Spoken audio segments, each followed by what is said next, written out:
Hello दोस्तों, refix India के YouTube channel पे आपका फिर से स्वागत है।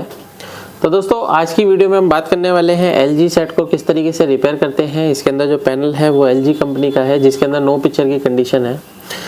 तो इसको किस तरीके से स्टेप बाय स्टेप चेक करना है इस वीडियो के अंदर मैं आपको बताने वाला हूँ। अगर आपको भी एलसीडी एलईडी टीवी रिपेयर की ट्रेनिंग लेनी है तो आप नीचे दिए गए कॉन्टैक्ट नंबर पर कॉन्टैक्ट कर सकते हैं। यदि आपको मोबाइल रिपेयर की भी ट्रेनिंग लेनी है तो भी आप नीचे दिए गए कॉन्टैक्ट नंबर पर कॉन्टैक्ट कर सकते हैं। अभी हमारा जो नया बैच स्टार्ट होने वाला है 10 जनवरी से मोबाइल रिपेयरिंग का स्टार्ट होगा और 1 जनवरी से अभी हमारा एलईडी टीवी रिपेयर का नया बैच स्टार्ट होने वाला है। तो इसके लिए आप सीट बुक करा सकते हैं अपनी। तो चलिए स्टार्ट करते हैं। सबसे पहले मैं आपको दिखा देता हूँ जो हमारे पास पैनल है वो एलजी कंपनी का ही है। तो सबसे पहले अगर आप इसका नंबर देखेंगे तो यहाँ पे इसका नंबर है। तो बेसिकली देखिए अगर यहाँ पे अगर आप देखेंगे तो ये एलजी का जो है पैनल, इसके अंदर देखेंगे जो इसका टीकॉन बोर्ड है ये लोकल टीकॉन बोर्ड इसके अंदर लगा हुआ है, ये इसके अंदर ओरिजिनल टीकॉन नहीं है। तो अभी इसके अंदर जो प्रॉब्लम है, इसके अंदर अगर हम प्रॉब्लम देखते हैं तो इसके अंदर कोई भी वोल्टेज हमारे को देखने को नहीं मिल रहा है। मल्टीमीटर को हमने डीसी वोल्ट की रेंज पे लगाया। तो सबसे पहले अगर हम यहाँ पे देखेंगे, ये देख सकते हैं यहाँ पे एवीडीडी का पॉइंट है। तो एवीडीडी पॉइंट पे हमारे को कोई भी वोल्टेज देखने को नहीं मिल रहा है। उसके बाद अगर हम वीजीएच चेक करते हैं तो वीजीएच पे भी हमारे को कोई भी वोल्टेज देखने को नहीं मिल रहा है। तो अभी क्या है कि अगर इस तरीके की दिक्कतें आती है तो हमारा वीजीएच भी बन रहा है, एवीडीडी भी नहीं बन रहा है और भी इसके अंदर वोल्टेज होती है। जैसे वीजीएल है तो वीजीएल भी अगर हम देखते हैं तो हमारे को नहीं मिल रहा है। यहाँ पे वीकॉम पे भी हमारे को कुछ भी नहीं मिल रहा है। तो देखिए दोस्तों इसके अंदर क्या करा है कि इसके अंदर अगर आप देखेंगे तो ये हमारी टीकॉन आईसी लगी हुई है और यहाँ पे अगर आप देखेंगे तो ये हमारी लेवल शिफ्टर आईसी है जिसको स्कैन ड्राइवर आईसी भी कहते हैं। और अगर आप यहाँ पे देखेंगे तो ये हमारी डीसी टू डीसी आईसी लगी हुई है और ये बेसिकली जो डीसी टू डीसी आईसी है ये हमारी 3 वोल्ट की आईसी है। Yes sir. कितने वोल्ट की है? 3 वोल्ट की आईसी। 3 वोल्ट की आईसी यहाँ पे लगी हुई है। अभी देखिए यहाँ पे करा क्या है कि अगर आप यहाँ पे देखेंगे तो यहाँ पे इसकी जो वोल्टेज इनपुट हो रही है, अगर आप देखेंगे तो 13 वोल्ट की सप्लाई इसके अंदर इनपुट हो रही है। यानी कि जो हमारा एलजी के जो सेट होते हैं कुछ जिसके अंदर 13 वोल्ट की सप्लाई चलती है। और यहाँ पे क्या है, सबसे पहले यहाँ पे एक बक कन्वर्टर लगाया है और बक कन्वर्टर अगर आप यहाँ पे देखेंगे तो ये 3.3 वोल्ट की सप्लाई हमारे को यहाँ पे दिखा रहा है। और ये जो 3.3 वोल्ट की सप्लाई है ये हमारे रोम आईसी के अंदर भी जाती है। यहाँ पे देखेंगे रोम आईसी है, टीकॉन आईसी है और हमारी ये डीसी टू डीसी आईसी है। तीनों के अंदर जो हमारा 3.3 वोल्ट की सप्लाई है ये यहाँ से चली जाती है। उसके बाद देखेंगे तो यहाँ से अगर हम देखेंगे तो ये एवीडीडी पॉइंट पर हमारे को कोई भी वोल्टेज देखने के लिए नहीं बन रहा है, क्योंकि जब तक एवीडीडी वोल्टेज नहीं बनेगा तब तक इसके अंदर कोई भी वोल्टेज हमारे को नहीं मिलेगा।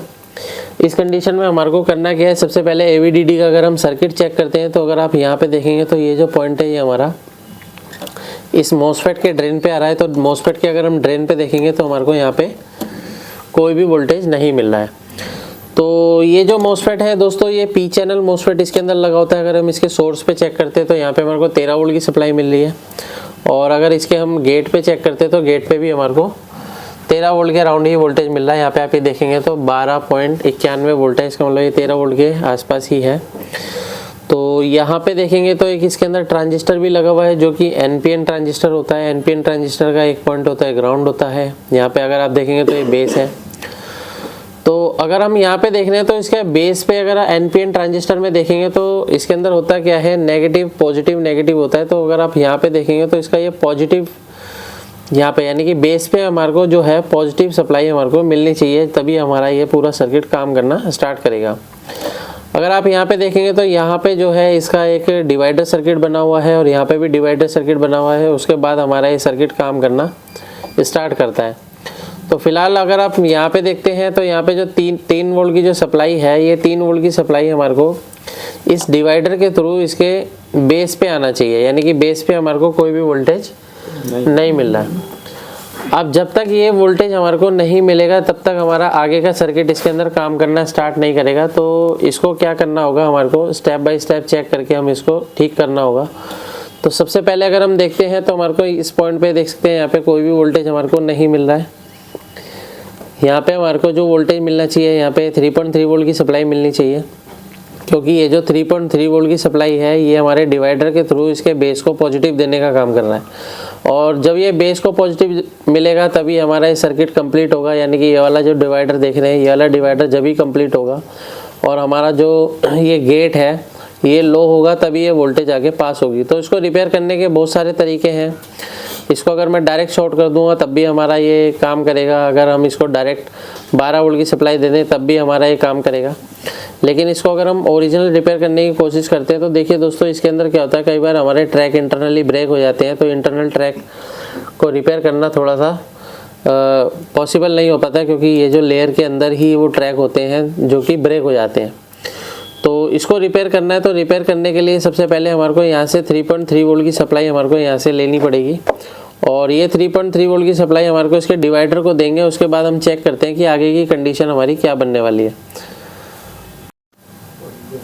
तो चलिए दोस्तों, अभी यहाँ पे हम क्या है जंपर लगाते हैं और जंपर लगा के देखते हैं क्या कंडीशन इसके अंदर बनेगी।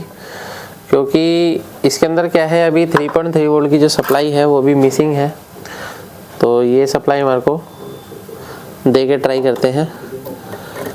यहाँ पे क्या है, हम इसके अंदर ये सीधा हम यहाँ से कोयल से इसके अंदर सप्लाई लेंगे 3.3 वोल्ट और इसको हम जोड़ते हैं सीधा रेजिस्टेंस से। तो यहाँ पे रेजिस्टेंस की जो है इनपुट है, क्योंकि ये जो हमारा डिवाइडर सर्किट है, डिवाइडर सर्किट को कंप्लीट करने के लिए हमारे को यहाँ पे 3.3 वोल्ट की सप्लाई देनी पड़ेगी। तो यहाँ पे हमने इसको 3.3 वोल्टेज दे दिया है। अब देखते हैं कि सेट को ऑन करने के बाद हमारी जो सप्लाई है क्या कंडीशन इसके अंदर रहती है। तो सेट को क्या है हम ऑन कर लेते हैं। यहाँ से पावर बटन प्रेस करेंगे तो सेट हमारा जो है ऑन हो गया है। तो यहाँ पे देखते हैं हमारी 3.3 वोल्ट की सप्लाई अभी प्रेजेंट है और यहाँ से सप्लाई जो है 3.3 वोल्ट इस डिवाइडर के अंदर आ रही है। और डिवाइडर से अगर हम चेक करते हैं तो हमारे यहाँ पे अगर आप देखेंगे तो इसके बेस को भी 3 वोल्ट की सप्लाई मिल गई है। और बेस को 3 वोल्ट मिलने के बाद अगर हम इसका गेट चेक करते हैं तो देख सकते हैं दोस्तों, गेट इसका लो हो गया है। यहाँ पे अगर हम देखेंगे तो गेट क्या हो गया, लो हो गया। अब गेट लो होने के बाद यहाँ से अगर आप देखोगे तो ये सोर्स से सप्लाई हमारे ड्रेन पे पास हो गई। अब ये पास होने के बाद हमारा ये जो सर्किट है ये काम करना स्टार्ट करेगा, AVDD का सर्किट। तो यहाँ पे अगर हम वोल्टेज देखते हैं तो 15 वोल्ट की सप्लाई हमारी बिल्कुल परफेक्ट तरीके से बन रही है।